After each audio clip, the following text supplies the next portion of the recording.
nefarious capital from the Somali oligarchs is causing us a lot of grief. We are being recolonized right in front of our faces, and we are accepting it. We are seeing media there touting them as geniuses. What geniuses are they? Are they anywhere in the value chain? Are they anywhere? Do they grow? Do they produce? Do they manufacture? No. All our productive capital is going to imports. We have killed our sugar sector in the Western province, in the Western belt, because of these imports. Because every day they go and find new laws, new directives, which are going to cripple domestic production. So all of this is scripted. All of this is choreographed. And if you don't act right now, you're going to be colonized by Somali oligarchs. Are you ready to be colonized? Our freedom fighters fought so hard against the colonial Mzungu. Now it's happening in real time where we are being colonized by Somali oligarchs. Let's be honest right now. Has Nurdin Haji, has Mohammed Amin arrested or abducted anyone from their community? No. Have we seen any noise from their community condemning the abductions? No. Why? Because we are being colonized. You're being colonized without your knowledge. You're being hoodwinked. All of these distractions are coming because you're being colonized. They want control of specific sectors which are going to render our democracy redundant.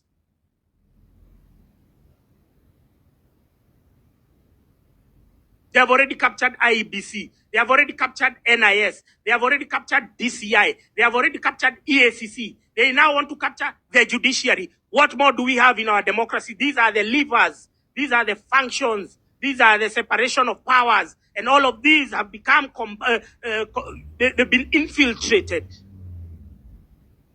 They've been infiltrated by the people who are our oppressors, not their communities, the oligarchs who have vested interests.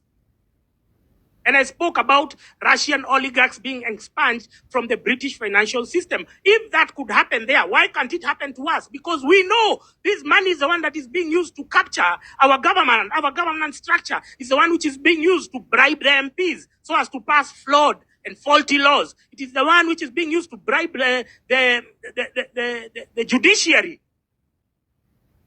It is the one which is used to bribe activists so that they can call off, so that because they know William Ruto loves money.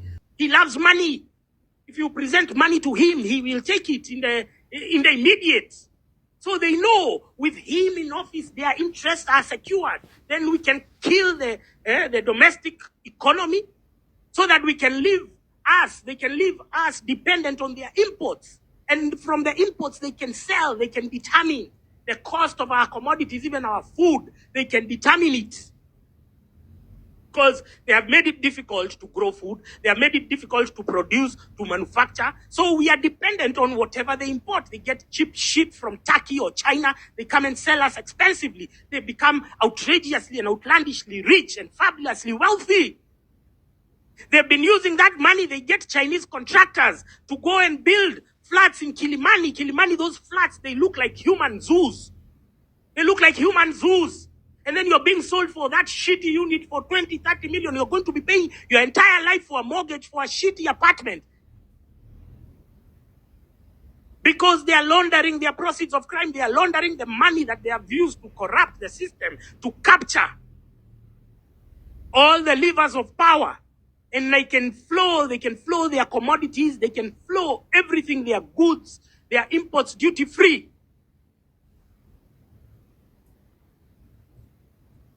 That's why they can send all these hoodlums, this Nurdin Haji, this Mohammed Amin, their seats were bought. Nurdin Haji's seat was bought at 1 billion shilling. You think Nurdin has that money? No, it's the people who are behind him. They paid that seat on his behalf. Same as Mohammed Amin. And when these people came to arrest me, when they arrest us, they are so angry. You can see they are so invested. I even tried to tell them, I'm going to outbid the person who has sent you to arrest me. They cannot even listen because they have been paid over and above their salaries. They have been incentivized to conduct these abductions, these arrests.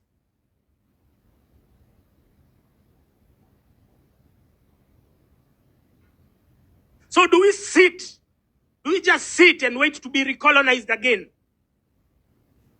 If you look at the people who are encouraging William Ruto to continue perpetrating all these heinous crimes, all these abductions, you will see it's a select clique of people who are benefiting from the status quo. And who is this? Number one is Farah Malim. Number two is Hassan Joho. Number three, Junet Mohammed. You think it's a coincidence?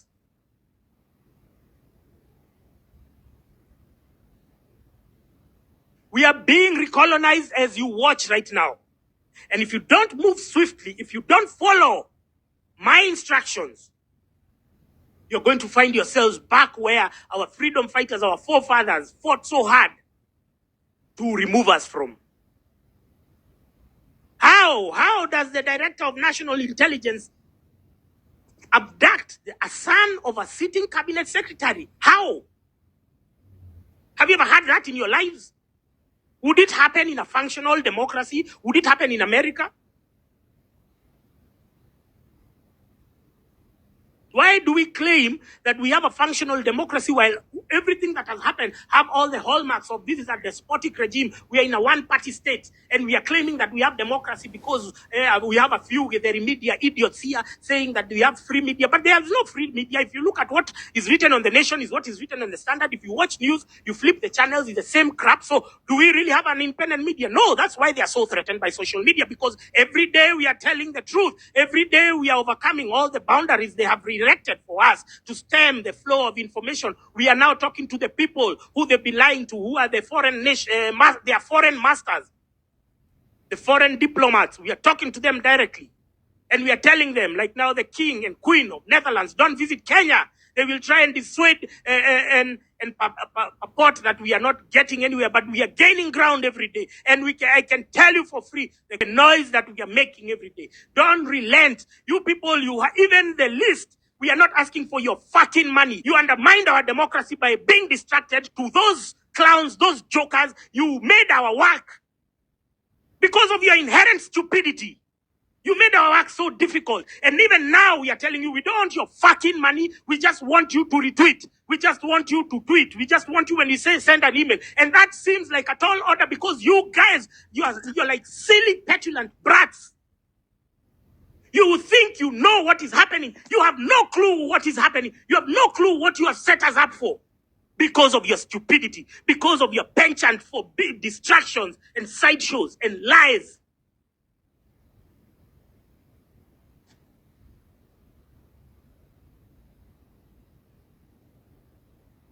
You spent like 3 months there following Morara, taking you on a wild goose chase of nonsense while your country is being colonized.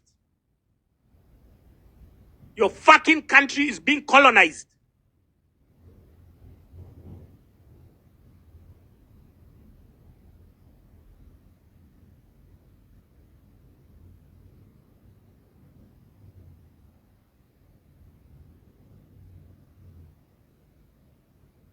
Your fucking country is being colonized.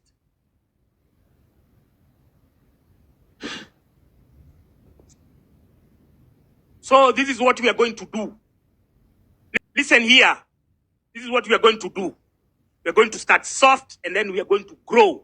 First of all, don't forget we are having a national strike.